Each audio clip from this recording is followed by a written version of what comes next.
Hi, my name is Savannah Kesey, and welcome to the ever so beautiful West Virginia. Kind of held off on my introduction so you could get the snow in there. It's a little bit better than the sitting indoors and dealing with all of the other COVID stuff. White is pretty, right? So I've been tasked with this to give you an introduction of myself. I started out within the school system, 12 years, public school education. I bridged off into that from teaching science. I went all the way down, and then I taught special education. I got preschool developmental education as well. Within that, I started to notice within the school system that we had a lot more behaviors happening within the classroom.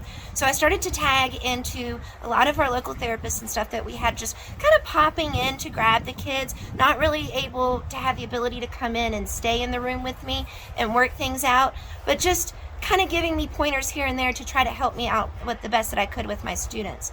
So from there, it just really kind of sparked this interest within the therapy world itself and how we can bridge education within that. So I came up with this really unique opportunity. I took a couple of therapists from the school system with me, and we have built a kind of a therapeutic school. It's kind of fun. I get to work in a classroom all day with a whole bunch of therapists. We do a collaborative classroom. The beauty of that is that I'm still part public school, but then I'm also part private. So I can give kids more individualized times and hours than what they would normally get in the public school system, but I also give them the skills that they need and the structure to be able to bridge back in and be successful. The other great part about our program is that we're constantly adding in new things. So we also work very closely with the federal government. We've got a few local universities that are starting to plug in on the clinical setting of things, which is really exciting for us.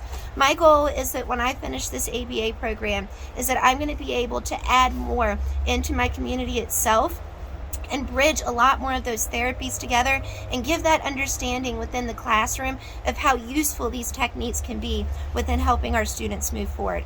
So thank you, have a good evening, and thank you for this opportunity.